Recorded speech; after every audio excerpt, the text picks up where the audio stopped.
అందరికీ నమస్కారం అమ్మ. ఈరోజు మనం తెలుసుకుంటున్న అంశం ఏంటంటే 9వ తరగతి తెలుగులో 3వ పాఠ్యాంశమైన హరివిల్లు అనే పాఠ్యాంశానికి సంబంధించి టోటల్ టెక్స్ట్ బుక్ గ్రామర్ని చూద్దాం.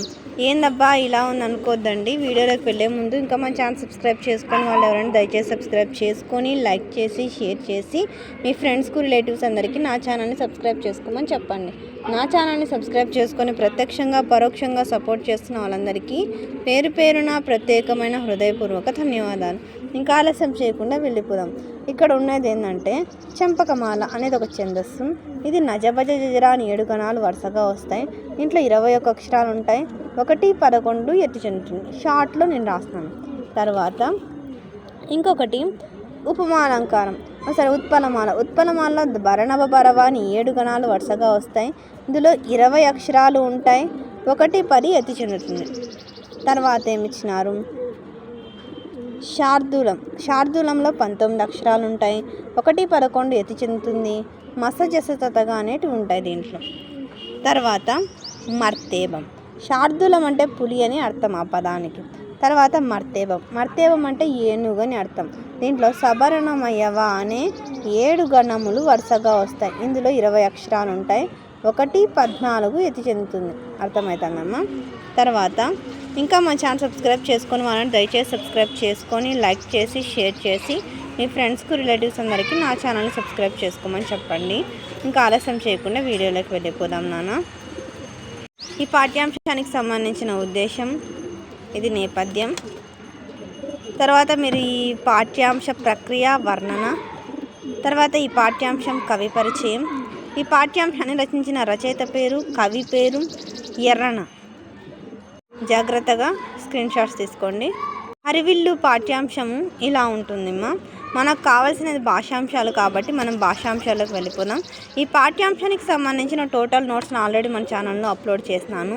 ఇంకా మన ఛానల్ సబ్స్క్రైబ్ చేసుకొని వాళ్ళు ఎవరైనా దయచేసి సబ్స్క్రైబ్ చేసుకొని లైక్ చేసి షేర్ చేసి మీ ఫ్రెండ్స్కు రిలేటివ్స్ అందరికీ నా ఛానల్ సబ్స్క్రైబ్ చేసుకోమని చెప్పండి. మీరు చేసుకునే ఒక సబ్స్క్రైబ్ అని మీరు ఇచ్చే ఒక లైక్ నాకు ఒక రకమైన సపోర్టింగ్గా ఉంటుందమ్మా. దయచేసి సబ్స్క్రైబ్ చేసుకొని వాళ్ళు ఎవరైనా సబ్స్క్రైబ్ చేసుకోవాలని మనస్ఫూర్తిగా కోరుకుంటున్నాను. ఇదంతా ఈ హరివిల్లు అనే పాఠ్యాంశం టెక్స్ట్ బుక్లో ఉన్న అంశాలు, చిత్రాలు. సూర్యాస్తమయానికి సంబంధించినది. అలసాని పెద్దన చాలా గొప్ప రచనలు చేస్తున్నారమ్మా. అంతేకాకుండా ఇది సూర్యాస్తమయం గురించి రాసినది. అర్థమవుతుందా? తర్వాత వెన్నెల గురించి వర్ణన. ఒకసారి ఇదంతా స్క్రీన్ షాట్స్ తీసుకొని మీరు చదవండి. చాలా అద్భుతంగా ఉంటుంది పాఠ్యాంశము. వెన్నెల గురించి, చీకటి గురించి రకరకాలైన అంశాలతో మంచి వర్ణనమ్మ. మీరు ఇదంతా స్క్రీన్ షాట్స్ తీసుకొని చదివితే మీకు చాలా బాగా నచ్చుతుంది పాఠ్యాంశము. ఇదంతా చెప్పుకుంటూ పోతే వీడియోలు ఎంత అవుతుందనే ఉద్దేశంతో నేను చెప్పడం లేదంతే. జాగ్రత్తగా స్క్రీన్ షాట్స్ తీసుకోండి. ఎక్కడికక్కడ స్క్రీన్ షాట్స్ తీసుకోండి. ఒకవేళ అక్షరాలు కనుక క్లియర్ కనిపించకపోతే నెట్ క్వాలిటీ పెంచుకొని స్క్రీన్ షాట్స్ తీసుకున్నాను. ఎక్కడికక్కడ స్క్రీన్ షాట్స్ తీసుకోండి. మబ్బుకి వానకు సంబంధించిన అంశాలు, తర్వాత జాగ్రత్తగా స్క్రీన్ షాట్స్ తీసుకోండి. కొండా కోణల గురించి ఒక్కొక్క కవి ఒక్కొక్క అద్భుతమైన వర్ణన చేసినాడమ్మా ఈ హరివిల్లు పాఠ్యాంశంలో. ఒక్కొక్క వర్ణన అద్భుతం. తర్వాత వర్ణన. వనం అంటే ఏంది? అడవి. జాగ్రత్తగా స్క్రీన్ షాట్స్ తీసుకున్నాను. వనంలో ఇలా ఉంటుందనే వనంలో గురించి వర్ణన, జంతువుల గురించి. తర్వాత కోడి కూత. కోడి కూతతోనే మన రోజు మొదలవుతుంది కదా, కోడి కూత గురించి. తర్వాత అవగాహన ప్రతిస్పందనలో కింది పద్యాన్ని చదవండి, ప్రశ్నలకు జవాబులు రాయండి. మీరు ఇవి జవాబులు స్క్రీన్ షాట్స్ తీసుకోండి అమ్మా. అర్థమవుతుందా? ఎక్కడికక్కడ స్క్రీన్ షాట్స్ తీసుకోండి. తర్వాత క్రింది అపరిచిత గద్యం చదివి ఇచ్చిన ప్రశ్నలకు సమాధానాలను రాయండి. పారాగ్రాఫ్ స్క్రీన్ షాట్స్ తీసుకోండి. శ్రీనగర్, కాశ్మీర్లో ఉన్న శ్రీనగర్లో ఒక అద్భుతమైన సరస్సు ఉంటుందమ్మా. ఆ సరస్సులో ఉన్న నౌకా ప్రయాణం చాలా అద్భుతం. అసలు ధాల్ సరస్సు అంటారు ఆ సరస్సు పేరు. ఆ సరస్సులో కాశ్మీర్ అందాలను చూడడం కన్నుల విందుగా ఉంటుంది. 1వ దానికి అయిపోయింది కదా. తర్వాత 2వ దానికి సరస్సుకు అవతల వైపునున్న పర్వతాల వరుస ఎలా ఉందంటే నిటారుగా ఠీవీగా. తర్వాత పడవ నడిపే వాని పాట మరింత మనోహరంగా ఎందుకు అనిపిస్తోందంటే పడవ నడిపేవాడు పాటలు పాడడం మొదలుపెట్టాడు. గాలి సన్నగా మధురంగా చేసే సవ్వడితో లయ కలుపుతూ అతడు పాడే పాట మనోజ్ఞంగా కిందనున్న జలతరంగాలను అనుసరిస్తూ పెడలు పెడలుగా చెవులు తాకుతోంది. తర్వాత కదిలిపోయే కెరటాలను రచయిత్రి దేనితో పోల్చారంటే తుల్లింతలు. తర్వాత పై గద్య భాగానికి సరైన శీర్షిక పెట్టండి అంటే శీర్షిక అంటే పేరు పెట్టాల పేరాగ్రాఫ్కి. సరోవర రమణీయత, అద్భుత సరస్సు, మానస సరోవరం లాంటి సరస్సు. తర్వాత వ్యక్తీకరణ సృజనాత్మకతకు సంబంధించి ఆల్రెడీ మన ఛానల్లో నోట్స్ అప్లోడ్ చేస్తున్నానమ్మా. దయచేసి మన ఛానల్ సబ్స్క్రైబ్ చేసుకొని వాళ్ళని దయచేసి సబ్స్క్రైబ్ చేసుకొని లైక్ చేసి షేర్ చేసి మీ ఫ్రెండ్స్కు రిలేటివ్స్ అందరికీ నా ఛానల్ సబ్స్క్రైబ్ చేసుకోమని చెప్పండి. మీరు మన ఛానల్ సబ్స్క్రైబ్ చేసుకుంటే ఆ వీడియోస్ అన్నీ వస్తాయమ్మా. నా ఛానల్ని సబ్స్క్రైబ్ చేసుకొని ప్రత్యక్షంగా పరోక్షంగా సపోర్ట్ చేస్తున్న వాళ్ళందరికీ పేరు పేరున ప్రత్యేకమైన హృదయపూర్వక ధన్యవాదాలు. తర్వాత భాషాంశం, పదజాలం, భాషాంశాలు. 1వ ఎరుపు రంగులో ఉన్న పదానికి అర్థం రాసి దానితో సొంత వాక్యం రాయండి. ఇక్కడ భానుడు అంటే సూర్యుడు. అర్థం సొంత వాక్యం ఏంది? సూర్యుడు చాలా అందంగా ఉంటాడు, లేకుంటే సూర్యోదయం చాలా అందంగా ఉంటుంది. తర్వాత తాండవం అంటే నాట్యం. సంధ్యా సమయంలో శివుడు చేసే నాట్యానికి తాండవం అని పేరు. తర్వాత మాతృభాష. మాతృభాషనే అమ్మ భాష అని కూడా అంటారు. మాతృభాషలో ఏ విషయం నేర్చుకున్నా తొందరగా అర్థమవుతుంది, సొంత వాక్యం రాసేయచ్చు. మిక్కిలి అంటే ఎక్కువ. మనము మిక్కిలి జ్ఞానాన్ని సేకరించాలి. తర్వాత తత్తరపాటు అంటే కంగారు. తత్తరపాటుతో ఎటువంటి నిర్ణయాలను తీసుకోకూడదు. తర్వాత కనుమరుగైందంటే మాయమైంది. ఉన్నట్టుండి వెలుగు కనుమరుగైంది. 2వ క్రింది పదాలకు పర్యాయ పదాలను రాసి వాటితో వాక్యాలను రాయండి. నభం అంటే ఆకాశం, గగనం. ఆకాశంలో నక్షత్రాలు మెరుస్తున్నాయి. రాజు గగనం వైపు ఆశ్చర్యంగా చూస్తున్నాడు. ఇక్కడ మనము ఎట్లా అంటే అట్లా ఇచ్చినదాన్ని నేను నీట్గా రాసినానమ్మా. వరుసగా నంబర్ వైజ్ చూసుకోండి, అర్థమవుతుందా? ఇక్కడ చూడండి.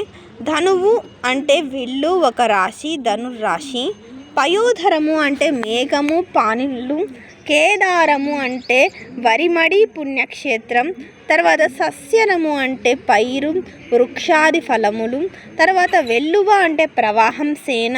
నిచ్చలి అంటే నెర ప్లస్ చలి, ప్రియమైన స్నేహితురాలు. తర్వాత క్రింది పదాలకు నానార్థాలను రాయండి. ధర అంటే భూమి, రక్తనాళము, వెల. పంక్తి అంటే వరుస, గౌరవము, 10 అను సంఖ్య. తారక అంటే నక్షత్రము, కంటి నల్లగుడ్డు. చుక్క అంటే తార, తారక, నక్షత్రము, దిక్కు. క్రింది పదాలకు 2వ క్రింది పదాలకు ఉత్పత్తార్థాలను రాయండి. సూర్యుడు అంటే వ్యాపారములందు జీవులను ప్రేరేపించువాడు భాస్కరుడు. ధర అంటే విశ్వమును ధరించునది భూమి. తోయిజము అంటే తోయమందు పుట్టినది తామర.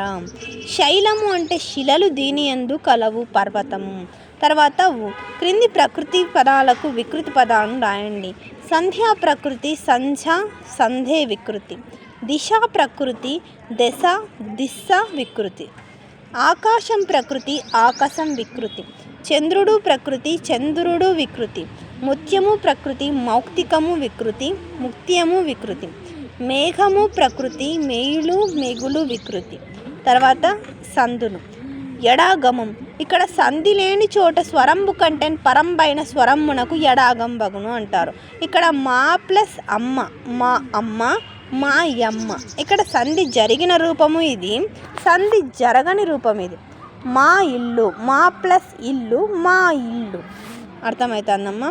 ఇక్కడ సంధి లేని చోట స్వరంబు కంటే పరంబైన స్వరంబునకు ఎడాగంబ. తర్వాత రూపసాధన, ఇది ఎలా వస్తుందనేది నేను తర్వాత ప్రతి ఒక్క సంధి కూడా మీకు అర్థమయ్యే విధంగా నేను వీడియోస్ చేస్తున్నానమ్మా. దయచేసి మన ఛానల్ సబ్స్క్రైబ్ చేసుకుంటే మీకు ఆ వీడియోస్ అన్నీ వస్తాయమ్మా. సబ్స్క్రైబ్ చేసుకొని వాళ్ళని దయచేసి సబ్స్క్రైబ్ చేసుకొని లైక్ చేసి షేర్ చేసి ఫ్రెండ్స్కు రిలేటివ్స్ అందరికీ నా ఛానల్ని సబ్స్క్రైబ్ చేసుకోమని చెప్పండి అమ్మ. నా ఛానల్ని సబ్స్క్రైబ్ చేసుకొని ప్రత్యక్షంగా పరోక్షంగా సపోర్ట్ చేస్తున్న వాళ్ళందరికీ పేరు పేరున ప్రత్యేకమైన హృదయపూర్వక ధన్యవాదాలు. ఒకటవ క్రింది పదాలను విడదీసి సంధి పేర్లను రాయండి. ఇందుడేగి, ఇందుడు ప్లస్ ఏగి ఉత్వసంధి. అయ్యడన్, ఆ ప్లస్ ఎడం త్రికసంధి. సుధాంశుడు, సుధా ప్లస్ అంశుడు సవర్ణ దీర్ఘ సంధి. బ్రహ్మాదులు, బ్రహ్మ ప్లస్ ఆదులు సవర్ణ దీర్ఘ సంధి. దుగ్ధంబినిధి, దుగ్ధ ప్లస్ అంబునిధి సవర్ణ దీర్ఘ సంధి. పాఠం చదివి క్రింది సంధులకు సంబంధించిన ఉదాహరణలు వెతికి రాయండి. సవర్ణ దీర్ఘ సంధి బ్రహ్మాండము, బ్రహ్మ ప్లస్ అండము. ఉత్వసంధి బంధమేదో, బంధము ప్లస్ ఏదో. త్రిక సంధి ఆ ప్లస్ ఎడన్. ఎప్పుడే కానీ ఆ, ఈ, ఏలను త్రికములు అంటారు. ఆ, ఈ, ఏ, ఈ మూడింటిని ఏమంటారంటే త్రికాలు అని అంటారు. ఏమంటారు? త్రికాలు, త్రికాలు. ఓకేనమ్మా. తర్వాత ఇక్కడ సమాసాలు. సమాస పదం ఖాళీలను పూరించండి. సమాస పదం విగ్రహవాక్యం, సమాసం పేరు. కాలవర్తకుడు, కాలమనే వర్తకుడు రూపక సమాసం. నలు చెరుగులు, 4 సంఖ్య వస్తే దిగు సమాసం. ఇక్కడ వేరే అర్థంతో వస్తుంది. వేరే కాలం వేరే, వర్తకుడు వేరే. కాలం అంటే నలుపు సమయం, వర్తకుడు అంటే వ్యాపారం. రెండింటికి సంబంధమే లేదు కాబట్టి దీని ఉపమాలంకారం వచ్చింది దాంట్లో రూపక సమాసం. తర్వాత నలు దశలు. 4 అనే సంఖ్య వచ్చిందంటే ద్విగు సమాసం. సంఖ్య వస్తే ద్విగు సమాసం, 2 వస్తే ద్వంద్వ సమాసం. అర్థమవుతుంది. మృగనేత్రుడు, ఇక్కడ మృగం వేరు, కన్ను వేరు. అర్థమవుతుంది. మృగం వంటి పోలుస్తున్నారు కాబట్టి ఇది బహువ్రీహి సమాసం. తర్వాత చుక్కల రేడు, చుక్కలకు రేడు. ఇక్కడ కిన్కున్ యొక్క లోపల ఏం విభక్తి? షష్ఠీ విభక్తికి వచ్చింది కదా. ఇక్కడ షష్ఠీ తత్పురుష సమాసం. మహోదది, గొప్పదైన ఉదది విశేషణ పూర్వపద కర్మధారయ సమాసం. అన్నదమ్ముడు, అన్నయును తమ్ముడు. ఇక్కడ 2 వచ్చినాయి కాబట్టి ద్వంద్వ సమాసం. అలంకారాలు. ఉత్ప్రేక్ష పోలుస్తున్నాం కాబట్టి ఉత్ప్రేక్ష అంటే ఊహించప్పడం అని అర్థం. ఇక్కడ ఏమిచ్చినారు? ఉపమాన సమాన ధర్మం, ఉపమాన ఉపమేయాలకు ఊహించెప్పినట్లయితే ఉత్ప్రేక్ష అలంకారం. మన ఛానల్లో అలంకారాలు కూడా చాలా సులభంగా అర్థమయ్యేలాగా వీడియోస్ చేస్తున్నానమ్మా. దయచేసి సబ్స్క్రైబ్ చేసుకొని వాళ్ళు సబ్స్క్రైబ్ చేసుకొని లైక్ చేసి షేర్ చేసి మీ ఫ్రెండ్స్కు రిలేటివ్స్ అందరికీ నా ఛానల్ సబ్స్క్రైబ్ చేసుకోమని చెప్పండి. మీరు సబ్స్క్రైబ్ చేసుకుంటే ఆ వీడియోస్ అన్నీ మీకు వస్తాయి. నా ఛానల్ని సబ్స్క్రైబ్ చేసుకొని ప్రత్యక్షంగా పరోక్షంగా సపోర్ట్ చేస్తున్న వాళ్ళందరికీ పేరు పేరున ప్రత్యేకమైన హృదయపూర్వక ధన్యవాదాలు. తర్వాత ఉదాహరణ. ఈ వెన్నెల పాలవెల్లియో అన్నట్లున్నది.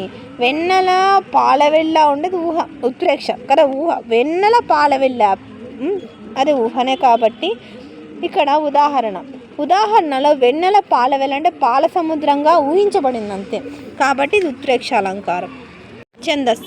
ఛందస్సు రాలంటే యమాతారాజ బాణసలగం రావల్ల. యమాతారాజ బాణసలగం. యమాతారాజ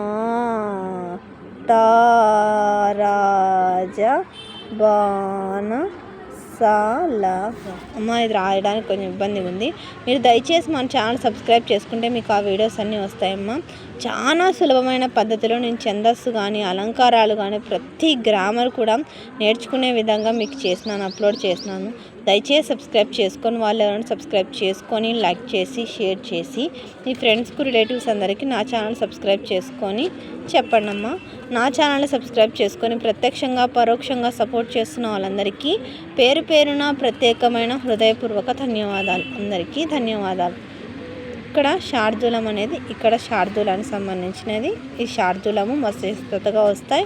19 అక్షరాలు ఉంటాయి. 1, 13 ఇది చెందుతుంది. అందరికీ ధన్యవాదాలు. దయచేసి వీడియోని మాత్రం స్కిప్ చేయండి.